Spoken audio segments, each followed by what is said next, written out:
ინიციატივა რომ შემოივიდეს ორ გასაღებიანი სისტემა ერთის განკარგულებაში იქნება და მეორე პერსონალური დაცვის ინსპექტორის ხელში. თქვენ როგორ ახასიათებთ დაუჭირთვა ამ პროექტს და კიდევ ერთი ინიციატივა რომელიც ხმალათზე გააჩნია არის ის რომ კომუნიკაციების მარკეტინგის კომისიის სფეროში შეიძლება იყოს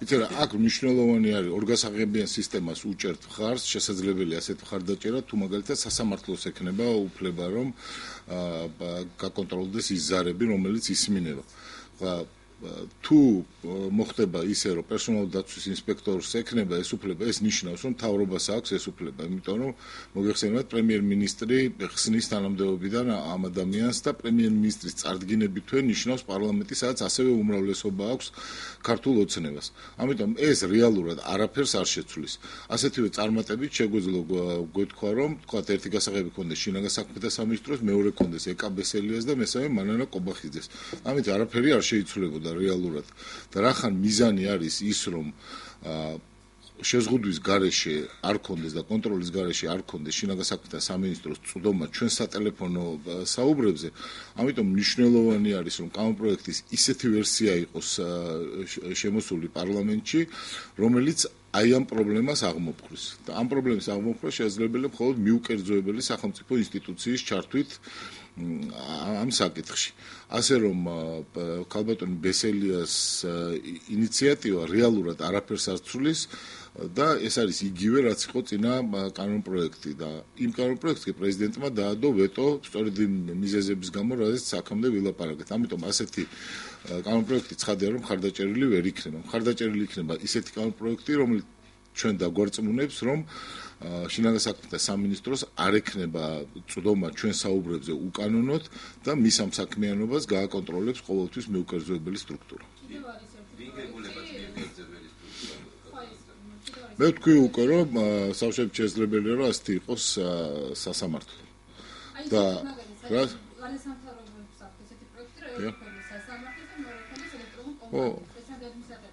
დიახ, ეს არის მისაღები ელექტრონულ კომპანიას კონდეს ერთ და სასამართლოს კონდეს მეორე, ეს არის სავსებით მისაღები, იმიტომ რომ ეს სტრუქტურები გააკონტროლებენ ერთმანეთს და გამოირიცხება ის რისკიც ჩვენ ასე გვეშინია და რაც ვიცით რომ ზუსტად ხდებოდა.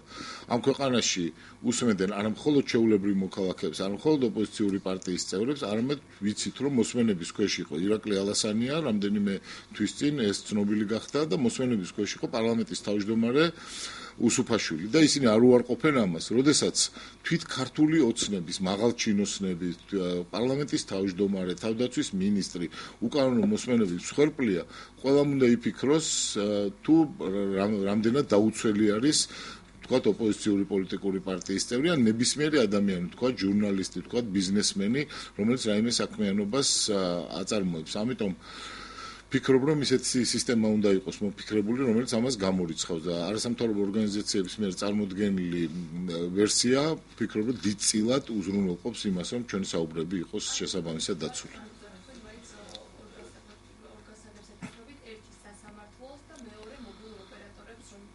ით რა არის, იქნება ორგასაღებიანი, სამგასაღებიანი თუ ოთხგასაღებიანი, ხა მთავარი არის ჩვენი მთავარი მიზანი რა არის? შინაგან საქმეთა სამინისტრო უკანონოდ არ უსმენდეს პოლიტიკურ პარტიებს, ბიზნესმენებს, ჟურნალისტებს, სხვა რომელიმე სფეროს წარმომადგენლებს.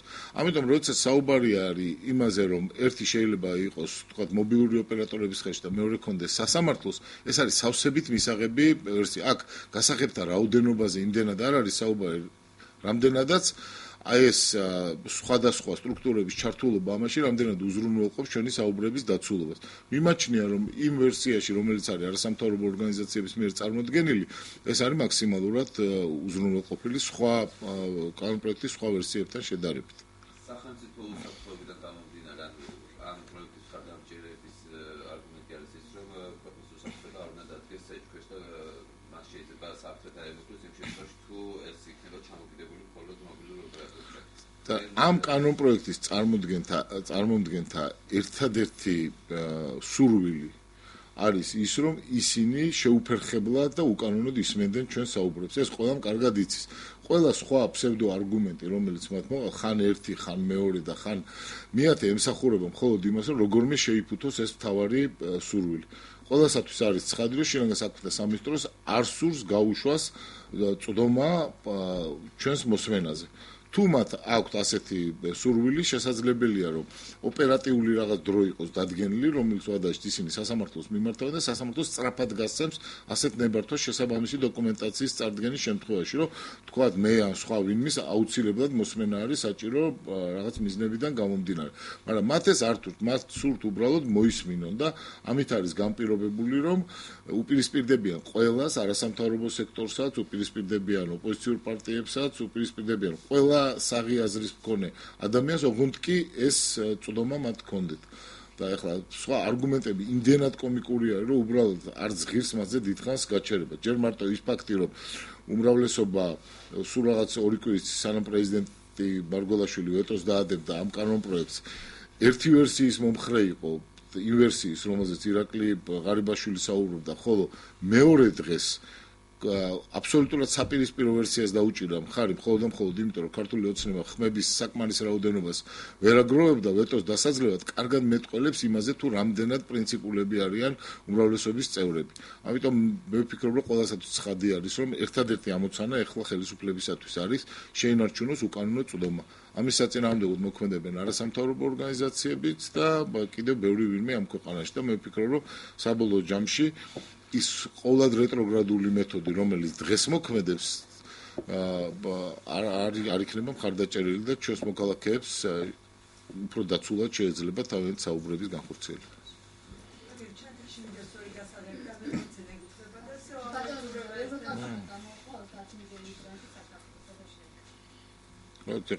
ძალიან კარგი არის საერთოდ ევროკავშირთან თანამშრომლობა, მათ შორის ეკონომიკური თანამშრომლობა არის პრიორიტეტული მიმართულება ნებისმიერი ხელისუფლებისათვის, ჩვენთვისაც, ოპოზიციური პარტიისათვის მნიშვნელოვანია, რომ ევროკავშირთან მქონდეს გაცხოველებული სავაჭრო ეკონომიკური ურთიერთობები და მათ შორის გრანტის სფეროშიც, იმიტომ რომ ეს ხმარდება ბევრ კარგ რამეს, რაც არის მაგალითად გზების რეაბილიტაციას, სხვას და სხვას, ამიტომ როგორ შეიძლება ეს შეფასდეს, მხოლოდ და მხოლოდ დადებითად. პრემიერ-მინისტრი იმყოფებოდა ბრიუსელში, გამართული შეხვედრებს როგორ შეაფასებს და ამ შეხვედრების შემდეგ აკეთა კონკრეტული შეფასებები მაღალი დონის ევროპელი პოლიტიკოსების მხრიდან კვლავ უცვლელია თქვენი პოზიცია, რომ ქვეყანა უნოს იცი რა არის, უპირველეს ყოვლისა უცვლელი არის ევროპელი პოლიტიკოსების პოზიცია. ჩვენ ნახეთ ადრე ნატოს საპარლამენტო ასამბლეის, ევროპის საბჭოს საპარლამენტო ასამბლეის, ამერიკის შეერთებული შტატების ცალკეულ ცნობილ ლიდერთა განცხადებები და ეს განცხადებები არის პრაქტიკულად იდენტური. საუბარი არის იმაზე, რომ პროკურატურა და სამართლებრივი ინსტრუმენტები არ უნდა გადაიქცენ ხელისუფლების ხელში პოლიტიკური დევნის იარაღად. ეს გაიმეორა ქალბატონმა მოგერინიმაც, რომელიც ახლა არის ევროკავშირის უმაღლესი კომისარი. ამაზევი არის საუბარი, იქნება საუბარი ევროპარლამენტის საბოლოო რეზოლუციაში. აქ არის მეორე საკითხი, უახლოეს ხანებში იქნება გადაწყვეტილება მიღებული ასოცირების ხელშეკრულებასთან დაკავშირებით. არის ბევრი სპეკულაცია, თითქოს და ნაციონალური მოძრაობა თავისი პარტნიორი სახალხო პარტიასთან ერთად რაღაცნაირად აპირებს ტორპედირებას ამ ასოცირების ხელშეკრულების რატიფიკაციის. ეს არ არის ასე. ჩვენი ამოცანა არის მაქსიმალურად სწრაფად საქართველოს გადადგას ნაბიჯები ევროპული საზოგადოებისაკენ, ამიტომ ამ ხრივ არანაირი წინააღმდეგობა ქართულ სახელმწიფოს არ ექნება. მეორე საკითხია, რომ თვით ხელისუფლების ქმედებები აზიანებს საქართველოს და უპირველეს ყოვლისა ანელებს იმ ტემპს, რომლითაც ჩვენ მივდივართ ევროპული კავშირისაკენ და ნატოსაკენ. ამაზე რა თქმა უნდა ვიქნებით პრინციპულები და ყველა ის მასალა, რომელიც ჩვენს ხელთ არსებობს ამ პოლიტიკურ დევნასთან დაკავშირებით, რა თქმა უნდა, კვლავ და კვლავ იქნება მიწოდებული ჩვენი პარტნიორებისათვის. მათ შორის ის მასალაც, რომელიც შეეხება ირაკლი ავაციანეს მოგეხსენებათ, ისიც ოპოზიციაში მყოფი აცხადებს პოლიტიკური ნიშნით ირაკლი ალასანიას და მისი გუნდის ყველაზე უფრო მთავარი პრობლემა არის ის, რომ ისინი 2 წლის განმავლობაში ვერ ხედავდნენ ცხად ფაქტებს პოლიტიკური დევნის და პოლიტიკურად მოტივირებული სამართლებრივი სისტემის. ისინი ვერ ხედავდნენ გატაცებულ მოწმეებს, ისინი ვერ ხედავდნენ პოლიტიკურ ოპონენტებზე ძალადობის ფაქტებს, ისინი ვერ ხედავდნენ ძალიან ბევრ რამეს და ახლა როდესაც მათ შეეხო უშუალოდ მათ დაინახეს ძალიან ბევრი რამ. ისინი ლაპარაკობენ იმაზე, რომ ახლა ესე ერთბაშად მათ წინააღმდეგ წამოყენებული საქმეები მიუთითებს პოლიტიკურ ელფერზე ამ ყველაფრის. რა თქმა უნდა, მეც მიმაჩნია, რომ ის რომ წლების განმავლობაში, მინიმუმ 1 წლის განმავლობაში რაღაც საქმეები გროვდებოდა და 1 კვირის განმავლობაში იქნა გამოტანილი პროკურატურის მიერ, ეს მიუთითებს იმაზე, რომ ირაკლი ალასანიას წინააღმდეგაც მიმდინარეობს პოლიტიკურად მოტივირებული ქმედებები. პრობლემა მათი იმაში არის, რომ ისინი თვითონაც ნაცარს იყრიდნენ თვალში და მთელ საზოგადოებასაც ნაცარს აყრიდნენ, თითქოს და საქართველოში არაფერი მსგავსი პოლიტიკურად მოტივირებული დევნისა არ არსებობს. ახლა მათ მოუხდათ აღიარება, მაგრამ ჩვენ მათ მდგომარეობაში არ ჩავდგებით, როდესაც საუბარი არის აი ამ საკითხებზე, ეს არის ზოგადი პრობლემა, ეს არ არის არც ალასანიას პრობლემა და თავისუფალი დემოკრატების, არც სხვა რომელიმე პოლიტიკური პარტიის პრობლემა. ეს არის მთლიანად ქვეყნის პრობლემა, იმიტომ რომ ქვეყანა სადაც არის პოლიტიკურად მოტივირებული დევნა, განწირული არის იმისათვის, რომ ვერ შეაღებს ევროპის კარებს. და რა გიყეთ, ჩვენი ნაციონალური მოძრაობის ერთ-ერთი უმთავრესი ამოცანა არის სწორედ ევროპულ სტრუქტურებში და ნატოში და ევროკავშირში ინტეგრირება ჩვენი ქვეყნის. ხო, ამიტომ რა თქმა უნდა ამაზე იქნება საუბარი და ირაკლი ალასანი ამ შემთხვევაში გამონაკლისი არ იქნება. ეს არის ნდობის ჯგუფის შეხვედრა. მე ვფიქრობ, პროკურატურა არის იმდენად დისკრედიტებული, რომ ეხლა გადაწყვიტეს, რომ სხვადასხვა სახელმწიფო ინსტიტუციები ჩაერთონ და ამ შემთხვევაში კონტროლის პალატა ჩაერთო საქმეში. ნდობის ჯგუფი, რომელიც უფუნქციოდ იყო მთელი აი ამ 2 წლის განმავლობაში, რაც პარლამენტი არის არჩეული, აი ახლა დაიწყო ფუნქციონირება, ახლა აპირებს პირველი სხდომის მოწევას და პირველივე სხდომაზე განხილული იქნება ირაკლი ალასანიასთან დაკავშირებული საკითხი. ხლა და კიდევ სხვა საკითხები, რომელიც 2011-12 წლის პერიოდს შეეხება. მე მიმაჩნია, რომ ეს არის უბრალოდ ფარსი, მიუხედავად ამისა, რომ არ იყოს სხვადასხვა ინსინუაციები ამასთან გამოთქმული. ჩემი აზრით მიზანშეწონილია, რომ გივით არგამაძე მივიდეს ამ ნდობის ჯგუფში, მიიღოს მონაწილეობა და შესაბამისი პოზიცია დააფიქსიროს. თვითონ ის ფაქტი, რომ ის მასალები, რომელიც წარმოდგენილი იქნება დღეს სხდომაზე, არ იყო გადაცემული ნდობის ჯგუფის წევრებისათვის და შესაბამისად არც ერთი მათგანი არ არის გაცნობილი აი ამ მასალებს, კარგად მეტყველებს იმაზე, რომ ეს სხდომა არის მოაზრებული როგორც რაღაც პოლიტიკური ივენთი, პოლიტიკური სანახაობა და არა რეალური საქმის გაკეთების სურვილი. ამიტომ ძალიან სკეპტიკურად ვარ მე განწყობილი ნდობის ჯგუფის დღევანდელი სხდომის მიმართ. კი, ჩემი მოსაზრება არის ისეთი და გუშინ გივისაც ამის თაობაზე ვუთხარი, რომ ჩვენ მაინც უნდა მივიღოთ მონაწილეობა და მოვისმინოთ რაზე იქნება იქ საუბარი. მაგრამ კიდევ ერთხელ ვამბობ, როდესაც 2 წლის განმავლობაში არ შეკრებილა და აი ახლა გაჩნდა რაღაცა სურვილი, რომ აუცილებლად ეს ნდობის ჯგუფი შეიკრიბოს, ხო, ეს ყველაფერზე კარგად მეტყველებს. ნუ გაუსწრებთ მოვლენებს, მაგრამ დარწმუნებული ვარ, რომ ასე იქნება. ბატონო, ფიქრობთ, რომ აუდიტის სამსახურის პოლიტიკურ დაკვეთას რა თქმა უნდა, ეს ასე არის, ჩვენი ყოფილი თანაგუნდელები არიან ადამიანები, რომლებიც დღეს მთლად ქართულ ოცნებაში არიან გადასულები. სიმართლე იმის და მიხედვით, ჩემი ყოფილი თანაგუნდელი არ უჭერს მას მხარს თუ კიდევ სხვა ვინმე ამ თავის ფას არ კარგავს, ხო? ახლა ამჟამად კონტროლის პალატა არის მოტივირებული მხოლოდ და მხოლოდ იმით, რომ სხვადასხვა დაკვეთები შეასრულოს ხელისუფლების. პრაქტიკულად მოხდა მთლიანად ცენტრალიზაცია ყველა სახელმწიფო ინსტიტუციის, როცა ჩვენ ვლაპარაკობთ პერსონალური საკითხის პოლიტიკისგან გამიჯვნაზე და პირიქით ვსაუბრობთ, სახელმწიფო ინსტიტუტებს უნდა კონდეთ შესაბამისი ძალა და არ უნდა ინგრეოდეს სახელმწიფო ინსტიტუტები, ეს სწორედ ის მაგალითი არის. ყველასათვის ცხადი არის დღეს საქართველოში, გარდა აი უკიდურესად გულუბრყვილო ადამიანისა, რომ რეალურად თავარი გადაწყვეტილებები მიღებული არის ბატონი ივანიშვილის მიერ და ყველა სხვა სახელმწიფო სისტემა, იქნება ეს აღმასრულებელი ხელისუფლება თუ საკანონმდებლო ხელისუფლება საბოლოო გადაწყვეტილებებს უთანხმებს ბიზნე ივანიშვილს და ამ ბოლო სახელისუფლებო კრიზისის დროს ეს ძალიან კარგად გამოჩნდა, როცა ის უშუალოდ იღებდა გადაწყვეტილებებს და არამედ უშუალოდ იღებდა, მასთან მიდიოდნენ იმისათვის, რომ საბოლოო ვერდიქტი მოესმინათ. ამიტომ კონტროლის პალატასაც ეს ბედი ეწვია და ის შეასრულებს ყოველთვის იმ დავალებებს, რომელიც პოლიტიკური ხელმძღვანელობისაგან ექნება.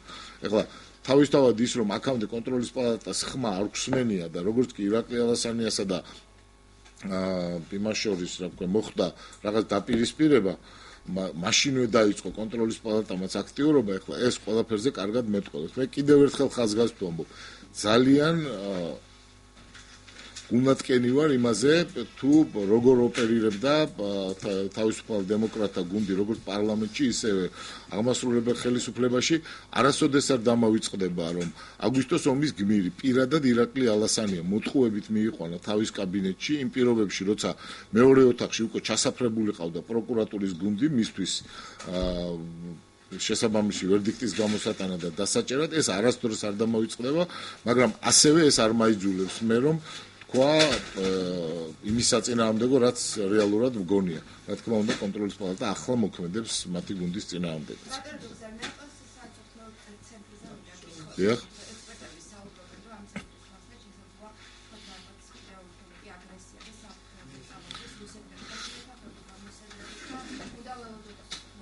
მე საერთოდ ბურჯანაძის და აი ჯონდი ბაღათურიას და კიდევ სხვების დოქტრინას რომ არ გავაღიზიანოთ რუსეთი იქნება მოწყალე ჩვენს მიმართ არასოდეს არ ვეთანხმებოდი და მაგალითი იმისი რომ რუსეთი არასოდეს არ ცვლის თავის გეოპოლიტიკურ მისწრაფებებს და ამოცანებს იმის და მიხედვით ახლა ამა თუ იმ ქვეყანაში არის მისდამი კეთილად განწყობილი ლიდერი თუ სხვანაირად განწყობილი ლიდერი ხო მე მგონი ეს საკმარისად თვალსაჩინო არის სხვადასხვა ქვეყნების მაგალითზე ამიტომ მიმაჩნია რომ ნატოს საწვრთნელი ცენტრი აუცილებლად საქართველოში უნდა გაიხსნას ეს არის ჩვენი უფრო მეტი დაცულობა აგრეთვე და ნებისმიერი ხელისუფლების პირობებში რადგანაც ეს არ გაკეთდება ეს მაინც იქნება პოზიტიური აქტი ჩვენი ნატოსთან შემდგომი დაახლოება ამასთანავე ძალიან მნიშვნელოვანი ფაქტორი არის ჩემი აზრით ის რაც ხდება ბოლო დღეებში და ბრიუსელში განსაკუთრებით ეს კარგად გამოჩნდა კერძოდ ბატონი პრემიერ-მინისტრი ირაკლი ღარიბაშვილი რომელიც ადრე BBC-ის ეთერში CNN-ის ეთერში სხვადასხვა საჯარო გამოსვლებში აშკარად ამბობდა რომ ყირიმის მოვლენებს ესე იგი უკრაინის მოვლენებს და საქართველოს მოვლენებს არანაირი კავშირი ერთმანეთთან არ აქვს პირველი დღე იყო გუშინ თუ გუშინ წინ როდესაც მან გააკეთა დიამეტრალურად საწინააღმდეგო განცხადება. პირიქით მან თქვა, რომ ეს არის დაკავშირებული მოვლენები და უკრაინა იყო 2008 წლის მოვლენების გაგრძელება. ამიტომ ეს არის უნიშნელოვანესი ცვლილება მის ჯერჯერობით ლექსიკაში, მის რიტორიკაში.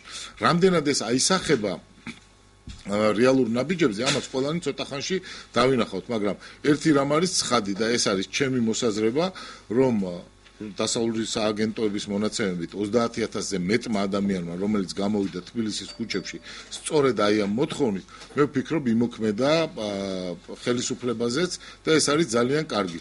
დემოკრატიული პრესინგი, მათ შორის გამოხატული მანიფესტაციების და მიტინგების გზით არის დემოკრატიის განუყოფელი ნაწილი და ძალიან კარგი იქნება, თუ ხელისუფლება შეიცვლის თავის მავნებლურ პოლიტიკას, რაც ჰქონდა ჯერ კიდევ რამდენიმე დღის წინ.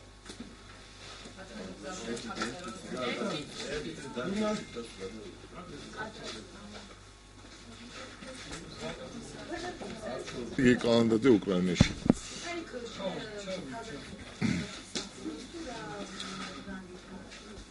ეს მგონი უკვე სხვანაირი შეკითხვა არის. გი კალანდაძე ამჟამად არის უკრაინაში, ჩემი მეგობარი არის უკრაინაში, რა საქმიანობს, მე მგონი ახლა არ არის ამაზე საუბარი.